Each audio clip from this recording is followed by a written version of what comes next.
ہر سال میرا مولا رمضان کا مہینہ اسی طریقے سے گزارتا ہے کہ تقریباً علی کی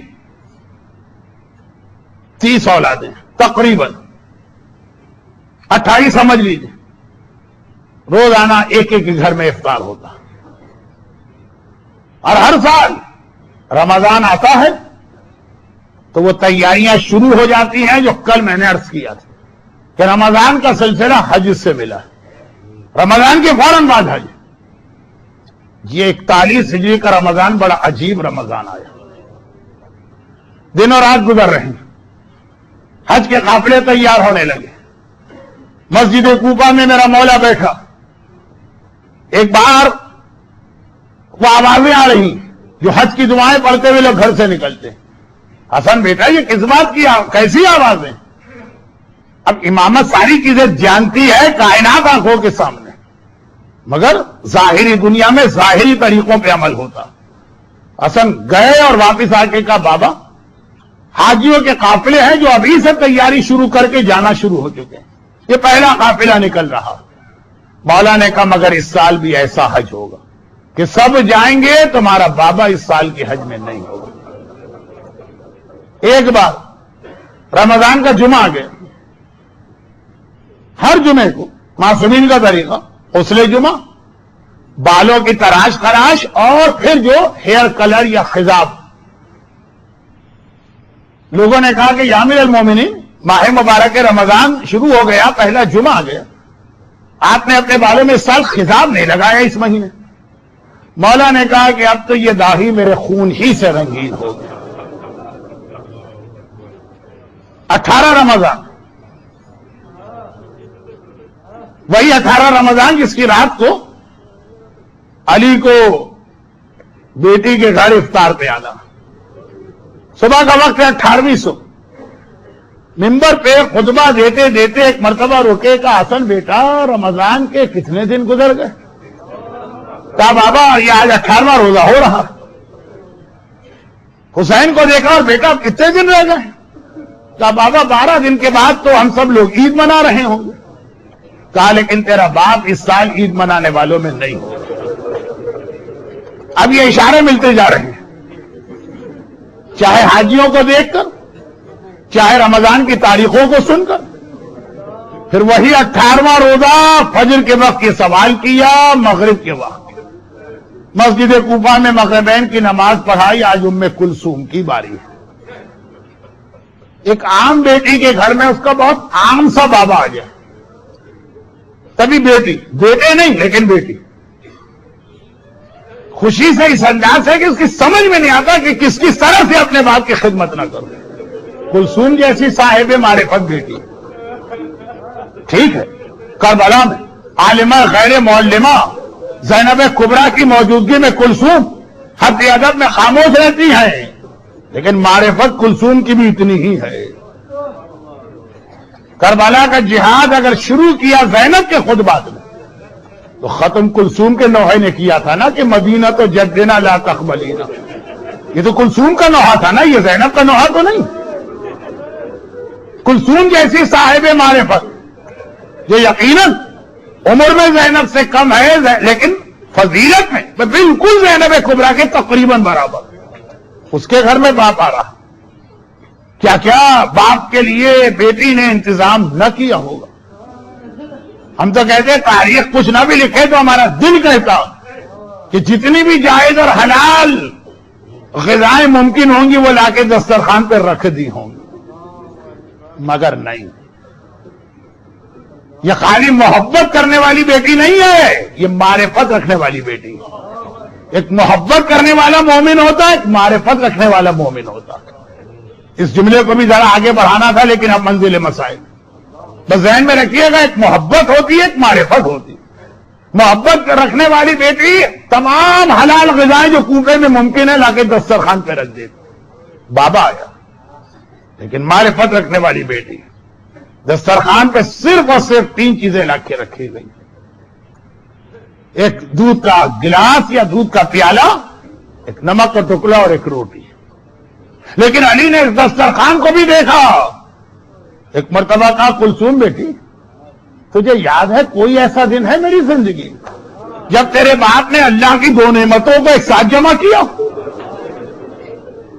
یہ نمک اور دودھ ان میں سے ایک غذا کو اٹھا لینا.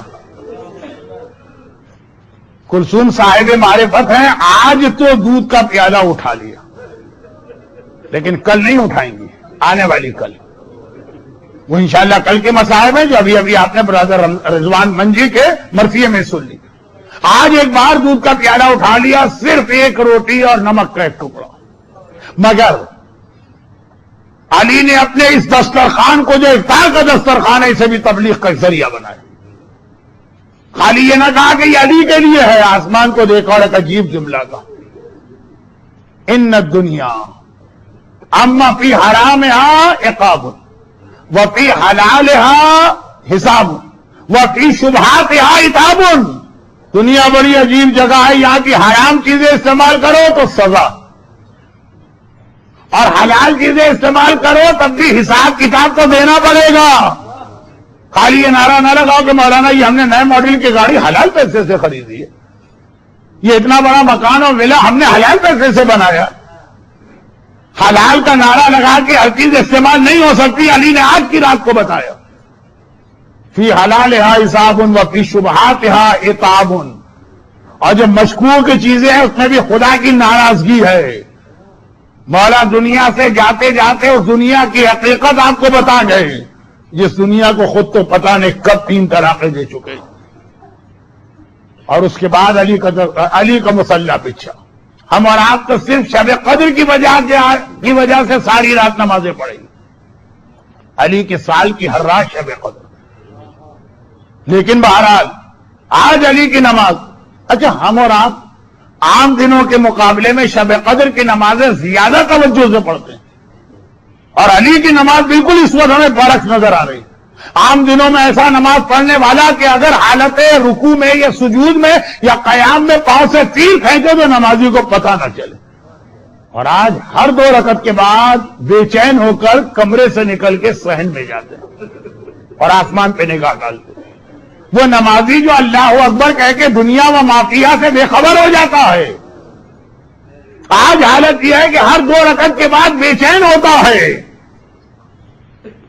کمرے سے نکلتا ہے، آسمان کو دیکھتا ہے، بھی وقت نہیں آیا، یہ کہہ کے واپس آ جاتا ہے. کسی کو نہیں پتا کہ مولا کس وقت کی بات کر رہے ہیں. کسی بیٹی کے کان میں جملہ پڑا بھی ہے تو سوچا ہوگا کہ وقت فجر کی بات کر رہے ہیں، یہاں تک کہ فجر کا وقت قریب آ گیا. سنت نمازیں بعض مراجع کے نزدیک بلکہ اکثر کے نزدیک مسجد میں پڑھنے سے گھر میں پڑھنا بہتر. یہ علی کی سنت نمازیں مکمل ہو گئی. اب علی مسجد کی جانب جا رہے ہیں. جیسے ہی چلے تو بیٹی کے مہمان تھے نا، بیٹی رخصت کرنے کے لیے باپ کے ساتھ چل رہی ہے، صحن میں قدم رکھا اور مرغابیوں نے ایک بار علی کا راستہ روکا. جہاں سے مجلس شروع ہوئی تھی میں نے وہیں پہ مجلس پہنچائی. مجلس شروع اس بات سے ہوئی تھی کہ انسان علی کی معرفت نہ کرے، صاحب اسلام علی کی معرفت نہ کرے، مومن بھی صحیح معنوں میں علی کو نہ پہچانے، کائنات کی باقی ہر شے علی کو پہچانتی ہے، چاہے وہ پانی ہو اور چاہے یہ مرغابیاں ہوں. ایک بار مرغابیوں نے علی کا راستہ روکا. کلثوم نے ان کو ہٹانا چاہا لیکن آج وہ ہٹ ہی نہیں رہی. کلثوم گھبرا گئی، بابا پتہ نہیں کیا ہوا، یہ میرے گھر کی پلی ہوئی مرغابیاں اس انداز سے کبھی یہ بے چین نہیں ہوتی. ضرورت نہیں ہے کہ مجھ جیسا طالب علم یا کوئی بڑا عالم مسائل پڑھے. ارے ان مرغابیوں کو دیکھ لیجئے. ایک بار کلثوم کہتی ہے بابا میرے گھر کی پلی ہوئی مرغابیاں بتخیں ایسی بے چین تو کبھی نظر نہ آئی تھی، آج یہ راستہ کیوں روکے ہوئے؟ علی نے کہا بیٹی انہیں کچھ نہ کہنا، ان کا خیال رکھنا، یہ کسی کا نوحق پڑھ رہی ہے، یہ کسی کا ماتم کر رہی ہے. انسان نہ پہچانے باقی کائنات کی ہر شے پہچانتی ہے. ایک بار مرغابیوں کو ہٹا کے کلثوم نے باپ کے لیے راستہ بنایا. دروازے سے میرا مولا نکلا اور ایک بار کمر کا پٹکا یا کمر بند دروازے کی کنڈی میں اٹکا. مولا ایک بار رکے. کلثوم نے گھبرا کے کہا بابا آج مسجد میں نہ جائیے، جودہ ابن حمیرہ کو بھیج دیجیے، وہ آپ کے مسجد نماز پڑھا دے، آپ نہ جائیے، یہ فالے بد ہے، میرا دل گھبرا رہا. علی نے کہا کلثوم بیٹی جو روز ازل سے اللہ نے لکھ دیا ہے وہ ہو کے رہے گا، جاؤ گھر میں جا کے تم بھی نماز کی تیاری کرو۔ اب یاد وہ روایتیں، ایک روایت ابھی آپ نے مرثیے میں سنی ہے، دوسری روایت بھی ہے، میں اس کو پڑھ رہا ہوں، بات کو مختصر کرتا ہوں۔ اور میرا مولا ایک بار مسجد میں گیا، گھر کے نماز شب کا افضل وقت تھا، لیکن ابن ملجم جیسے لوگ اس وقت بھی سو رہے تھے، ایک ایک کو علی اٹھاتے جاتے ہیں اور کہتے جاتے ہیں اٹھ جاؤ نماز کا وقت آ رہا، یہاں تک کہ فجر کی اذان ہوئی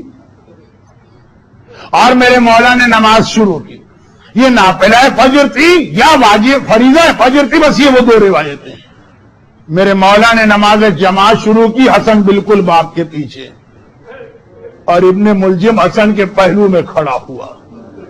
ایک بار میرے مولا نے پہلی رکعت کے سجدے میں سر رکھا اور ابن ملجم کی وہ تلوار چمکی جو ٹھیک اس جگہ سر پہ لگی جہاں خندق کے میدان میں عمر ابن عبدوت کا ایک بار لگا۔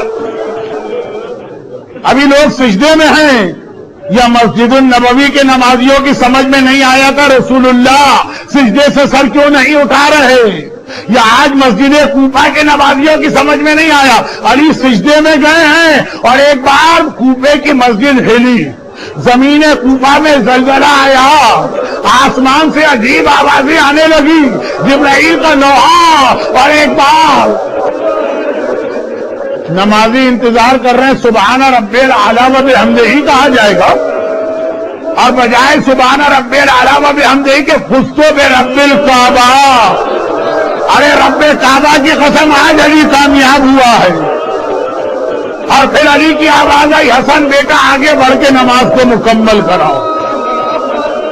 اللہ اللہ، اس سال میری پہلی تقریر امام حسن کی فضیلتوں کے بارے میں تھی، لیکن اس امام حسن سے کوئی پوچھے مصلی پر باپ اپنے خون میں تڑپ رہا ہے اور حسن ایک بار نماز کو مکمل کرا کے بتا رہا ہے۔ اہمیت نماز سمجھو، میں سبحان ربی العظیم و سبحان ربی الاعلیٰ کہہ رہا، میرا بابا بڑی مشکل سے میرے برابر بیٹھ کے نماز پڑھ رہا، لیکن ادھر نماز ختم ہوئی، ادھر نماز ختم ہوئی۔ حسن نے کہا السلام علیکم ورحمۃ اللہ وبرکاتہ، اور اس کے بعد اب کسی تعقیب و دعا کی ضرورت نہیں ہے، طرف کے بابا کی جانب بڑھے، بابا کے سر کو اپنی گود میں لیا، حسین قریب آ کے بیٹھے۔ آج نمازیوں نے تسبیح چھوڑی، آج نمازیوں نے دعائیں چھوڑی، اور سب نے علی کو گھیرے میں لیا اور ایک بار علی کو اٹھا کے چلے۔ بس آپ کی زحمتیں تمام، اتنا جملہ کافی۔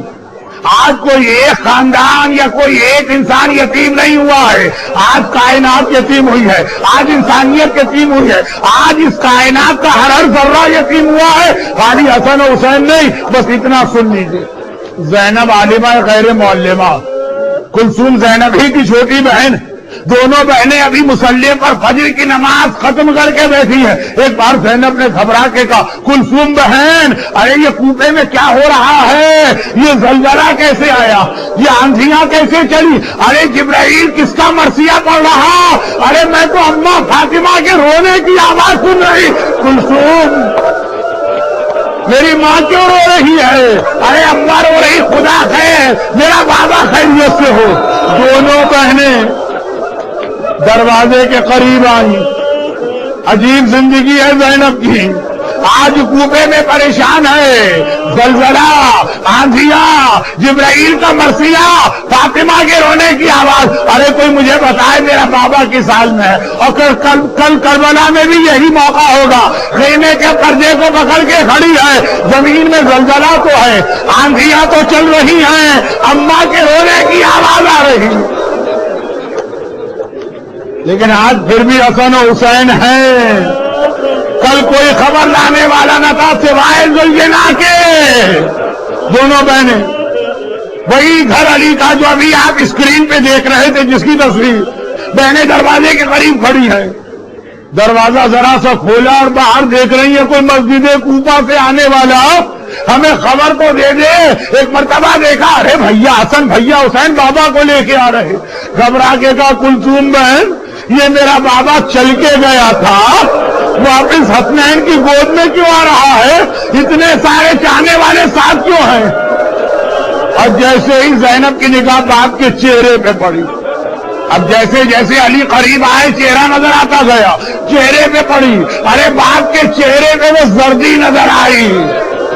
ایک جملہ سنیے، میرے مولا کا ایک لقب ہے ابو الائمہ، تمام ائمہ کا پدر ہے بزرگوار، چنانچہ علی میں تمام شہادتیں جمع ہو گئی۔ ہر امام یا تلوار کے ذریعے سے مارا گیا یا زہر کے ذریعے سے مارا گیا، لیکن میرا مولا تلوار کو پہلے زہر میں بجھایا گیا ہے اور پھر تلوار ماری گئی ہے۔ تلوار کی سختی بھی برداشت کی ہے، زہر کی تلخی بھی برداشت کی ہے۔ میرا مولا اس حالت میں ہے، زینب نے گھبرا کے فریاد کی، بابا، ارے میرا بابا، ارے کیا ہم یتیم ہونے جا رہے ہیں؟ بس مسجد کوفہ سے میرا مولا غشی کے عالم میں آ رہا ہے۔ جیسے ہی زینب کی آواز کان میں آئی، میرے مولا نے تڑپ کی آنکھیں کھولی، حسن بیٹا، حسین بیٹا، یہ اور کون لوگ تمہارے ساتھ ساتھ آ رہے ہیں؟ کہا بابا یہ آپ کے چاہنے والے ہیں، یہ مسجد کے نمازی ہیں، آپ کی خیریت دریافت کرنے آ رہے ہیں۔ میرا آخری جملہ، علی نے کہا بیٹا ان کا شکریہ ادا کرو، لیکن ان سے کہو بس یہیں سے واپس چلے جائیں، اس لیے کہ میرے کان میں اپنی زینب کی آواز آ رہی ہے۔ ابھی غیرت مند علی زندہ ہے، جب میں یہ آواز سن رہا تو یہ آواز ان کے کانوں میں بھی جا رہی ہوگی۔ علی برداشت نہیں کر سکتا، اس کی بیٹی کی آواز تو نامحرم سن لے۔ مولا مولا واقعاً آپ کی غیرت، مگر یہ 41 ہجری کا کوفہ ہے، صبح کا اندھیرا ہے، خالی چاہنے والوں کا مجمع ہے، زینب دروازے کے پیچھے حجاب کے ساتھ ہے، ذرا 20 سال بعد آ جائیے، یہی شہر کوفہ ہے، اندھیرا نہیں ہے، روزے روشن ہے، چاہنے والے نہیں ہیں، سارے کوفی اور یزیدی ہے۔ ارے زینب دیوار کے پیچھے نہیں ہے، بے مقنا چادر کے ہے۔ تو زینب کو ایک بار بابا یاد آیا، 61 ہجری بابا یاد آیا، غشی میں میری آواز نامحرم کے کان میں برداشت نہ کر سکا، آج تو میں بے مقنا چادر کی جا رہی، پلٹ کے نجف کو دیکھا، بابا یا علی مدد، اپنی زینب کی مدد تو آئیے، آپ کی بیٹی نامحرموں کے مجلس۔